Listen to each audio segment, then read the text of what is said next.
liberally allowing me to slip a day. I just returned from a week-long drive across America, which I was so fascinated in that I reserved the URL videofromamerica.com, which I think I'm going to launch as one of the first shows on now.tv. Nice. So it's an interesting time, Keith, 2020, August. The FT headline this morning is US stocks have their best month in August 2020 since 1986, led of course by the tech stocks, by Silicon Valley. And at the same time, the coronavirus crisis continues to rage. More and more thousands of people are dying. There are many millions of people unemployed. And it's curious, at the same time all this is going on, we have the rise of a kind of an intellectual civil war, a financial intellectual civil war in Silicon Valley between the supporters and critics of SPACs. The critics are led by Bill Gurley, one of Silicon Valley's leading venture capitalists. But Gurley himself has his own critics, including those from within Andreessen Horowitz, which is also one of the Valley's leading venture capitalist firms. So two questions on this SPAC thing, Keith. Firstly, when historians look back at August 2020 and they're doing their little bit of research and they see that Silicon Valley is preoccupied with this debate, which in my mind is fairly obscure over SPACs, stretches on IPOs, will it reflect Silicon Valley's growing delusional culture, its inability to recognize the bigger picture? Or what do the SPAC, or this debate about SPACs, does it tell us perhaps something a little bit more optimistic about how we're going to dig ourselves out of the crisis of August 2020, the broader economic crisis? So yeah, the stock market is a good indication of the sophistication of America, because I think in decades past, if we were in the middle of coronavirus, everything would tank. But actually, the sophistication has allowed people to see what's growing as well as what is dying, or what's suffering versus what is benefiting. So Apple, is up massively because it's benefiting. Netflix is up massively. Zoom is up massively. Tesla, by the way, is up massively, 500%, I think, this year or something like that. It's been as low as $300. It's currently $2,300 a share. I mean, PayPal now is up about 3x since last year. I mean, they're I think now the fifth most valuable company in Silicon Valley. Yeah, tech company. They're worth more than any bank. I mean, so what we're seeing is an increasingly not so much tech-heavy stock market, but a tech-centric economy where every store in America is shutting, and yet Amazon does well. Where all the newspapers and media companies are shutting, and yet Apple does well. How does this, though, fit into the SPAC war and what's going on? So the SPAC war. So firstly, for those who don't know, a special purpose acquisition company is a public company with a lot of cash in it. So the SPAC owners go and raise, maybe $500 million, and it sits in a public company, and that public company looks for a company to go and merge with, and the merged entity gets the cash, and the SPAC owners get a share in that public company. So it's a backdoor way of going public. And is that a euphemism? I mean, will the Scott Fitzgeralds of the future write novels built around SPACs of ways in which some people tried to get very rich without doing a lot of work? After all, Paul Ryan, the ex-Republican leader of the House, certainly not known as either a financial or a tech wizard, now is taking over a SPAC or leading a SPAC, does that, to me, would raise alarm bells that all these people who really know nothing about this world are getting involved in it? Well, yeah, you should be concerned. None of us think that Paul Ryan is a mastermind at business. And Paul Ryan is smelling money, clearly. And there are now more SPACs than there have ever been. Bill Gurley's point in his piece in this week's newsletter is, if you're a company wanting to go public, you should interview 5 or 10 SPACs and refuse to do the deal they're offering you. And they'll have to make the deal better because there's now so much competition between SPACs. And, whenever that happens, people who only want to make money flood into the vehicles. And that is happening. Yeah, but it's not bad when smart people are flocking in. It's when stupid people, the old cliche, which is so true, is you and I were around in the Valley in 1999. Every time you got into a cab, this was pre-Uber. So for better or worse, we had to sit in the back of taxis and have to listen to lectures from taxi drivers about whether or not to buy pets.com or amazon.com. You knew that the gig was up. Is something similar going on with SPACs? It's always easy money to me is, again, a warning signal, because you and I both know that there is no such thing as easy money. Correct. And therein lies the rub. There are only so many companies that should go public, no matter what the path. There's only so many companies that should. The requirements for going public were shown this week when Snowflake, along with Unity, Palantir, and one or two others, said they were going to go public. Snowflake revenue went from 140 million last year to 250 this year.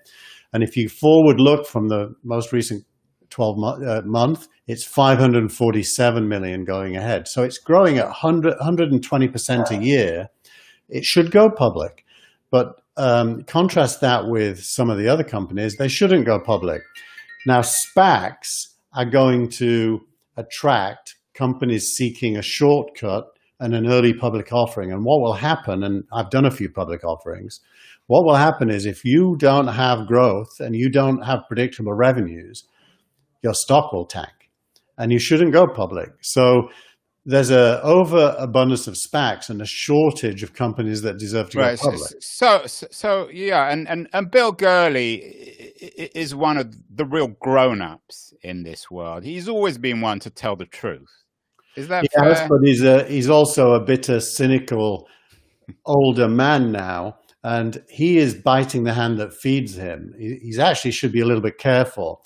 The Valley is often thought of being totally separate from New York. But actually, Morgan Stanley and Goldman Sachs are the bridge between the Valley and New York. And that bridge carries billions of dollars across it every year. And by basically pointing the finger at Morgan Stanley and Goldman Sachs and saying, you're stealing from me, he threatens the existence of the bridge. Andreessen Horowitz, on the other hand, are a lot more savvy. They understand how mutually reliant New York and Silicon Valley are for the growth of value, and they're saying no, the IPO is fine. It's a question of supply and demand. The price is what the price is, and nobody's stealing from anybody. So it sounds, Keith, as though if you're on you're in the Andreessen Horowitz camp. You think that Gurley is a previous generation VC protecting turf, which is at this point kind of unprotectable, and so Andreessen Horowitz, as so often in the past, see the future, and the future are SPACs. Is that fair? I'm actually in neither camp. I don't look at this from the point of view of the venture investor or the point of view of the banker. If I did, I could end up in either camp, to be honest. There's pros and cons of both. But if you look at it from the point of view of a founder, which is all I can do because that's what I've been, I've done public offerings, and honestly, Andrew, it's just a fundraising event. And it honestly doesn't matter how you get there. You can raise money before the public offering and do a direct listing. You can raise money by going into a SPAC, or you can raise money by doing a traditional IPO with a roadshow. as long as you raise money and you can fund growth, any one of those three is fine. So I think as a founder, it's like, shut up, guys, let me get on with it and do what I think is right. But in their shoes, these are paydays. And Gurley's saying, you're stealing some of my payday to the bankers. And Andreessen is saying, I'm fine with the bankers taking a piece of my payday. It's imperfect, but it's okay. There's pros and cons on both sides, and neither one of them is really a strategic difference. And very briefly, Keith, because I know there's a lot of other stuff going on this week. What's going to happen on this SPAC war? Is it over? Is it just beginning? The war it's one of those, what do they call it when there's a shouting war and handbags at dawn rather than a real fight? Cold War. It's one of those. It's a fake war. And it will come and go and ebb and flow as SPACs and direct listings. The NASDAQ applied this week to the NYSE to do direct listings, which is no money raised, but have some money raised, but not through a traditional IPO money raised, but the money coming from Sand Hill Road in a mezzanine round. So this is not going to go away as a conversation. But if you're a founder, I would say ignore it and just focus on what's right for you and do that. Wise words, as always, from Keith Teare, founder of many successful and, of course, failed companies. Keith, you mentioned there was a scarcity of good companies to do IPOs. There's some interesting pieces this week you picked out about the future of content, newsletters, and other new economic models for creators like you and I to make money. What's happening on this front? Yeah, this is in the reads of the week, and there was two. One is about the economics of newsletters, which I have, so I kind of was interested in. And the other one is, are you making money? Be honest. How much are you making a month on these newsletters now? Well, there's the interesting thing. I don't actually agree with the analysis because I don't charge for my newsletter. People can choose to pay for it if they want me to be able to spend more time on it, but it's free. If they want it, they can get it for free. If they choose to pay me, they can. And that's because I believe that my value is enhanced through the newsletter without having to charge for it. And that happens in different ways. But this story by Eric Feng, new media platforms are enabling a new creator type, digitally native vertical creators, is really all about what you and I are doing, and lots of other people like Steve Gilmore's been doing it longer than either of us in the Gilmore Gang, which I recommend people should watch. And it's basically about living in the near future today, being able to engage. Like I have a Telegram channel, t.me/thatwastheweek, where right now as we are talking, people could be there sending messages to us so we can engage. I have the newsletter, which they can read. We have this video, which they can listen to. And that is very different to what media meant even 2 or 3 years ago. So it's really just saying, hey, everything's changing and something new is going to happen.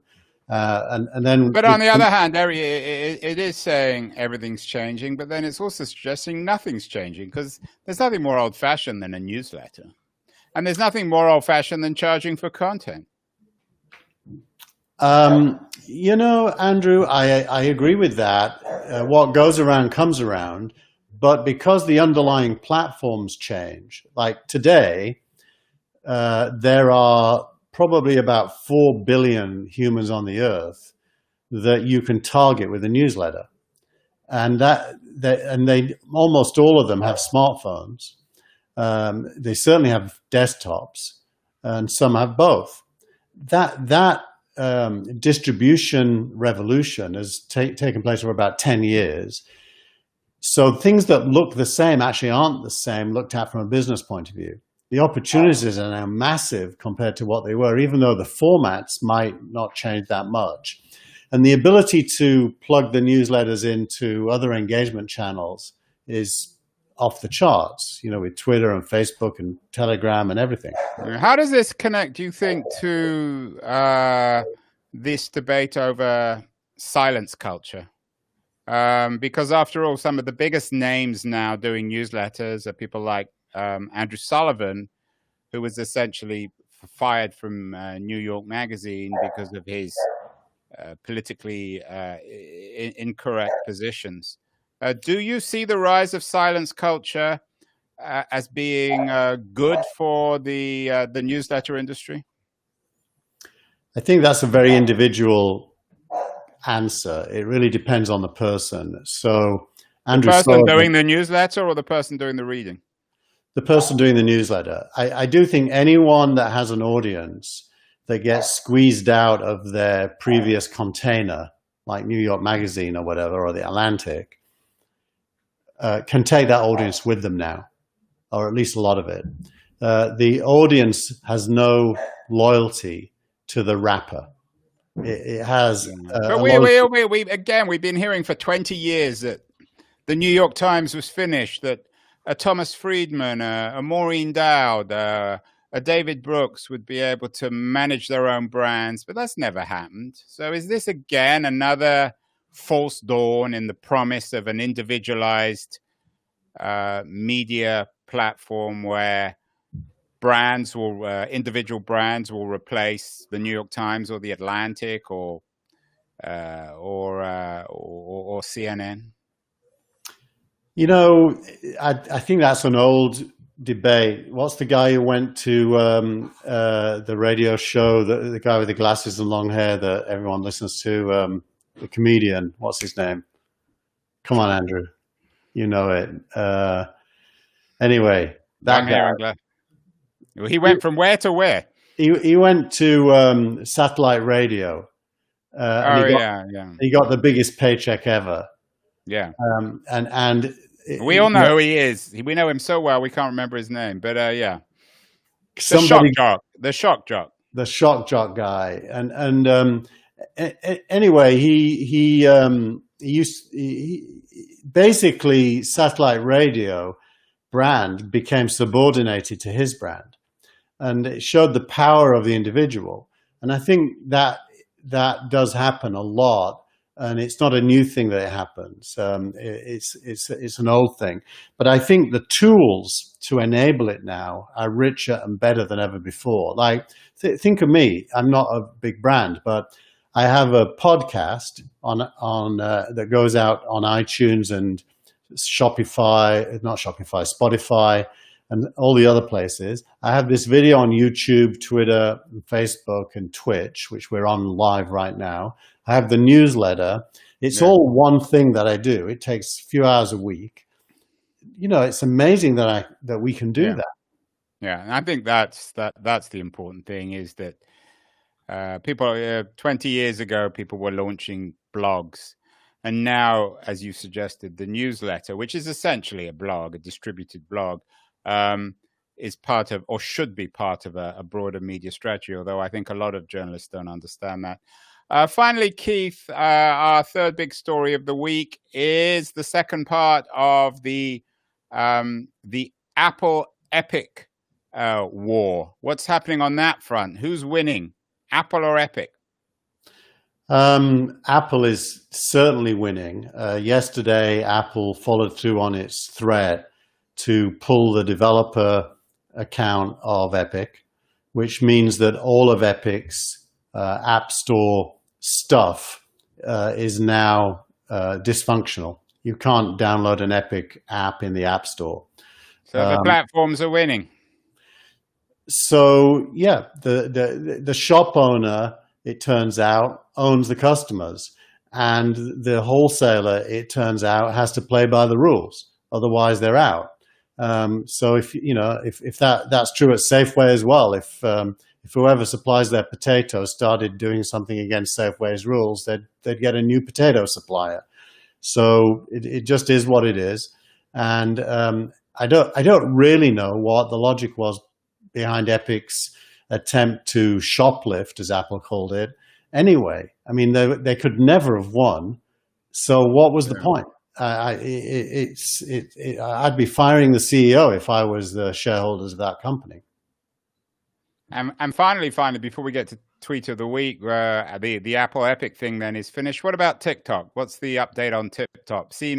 TikTok seems as if we have new entrants into the TikTok lottery. Actually, the Chinese government made a move today, which has taken everyone by surprise. The Wall Street Journal reported it, and it's not in my newsletter because it's literally just happened, which is the Chinese government, just like the US has export controls on things going to Iran and so on, China is putting export controls on anything that includes user-generated content and is threatening to retaliate against the US by preventing TikTok from being an exporter. I haven't actually read all the details yet, but it looks as if the Chinese government isn't taking this line down and is going to get involved in a fractious fight about the national domicility of software.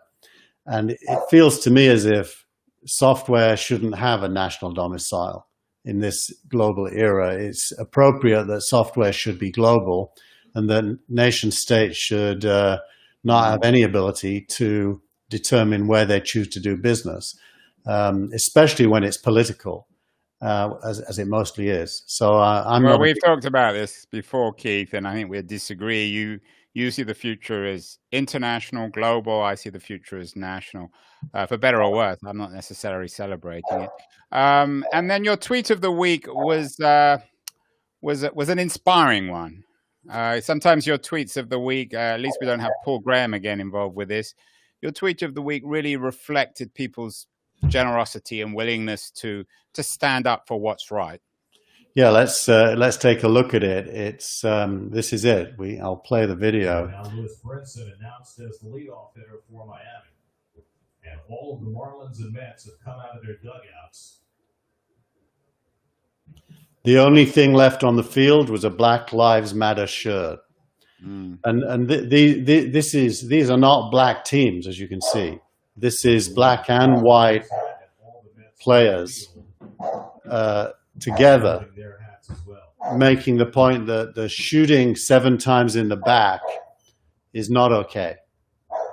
I thought it was just an amazing show of solidarity and concern.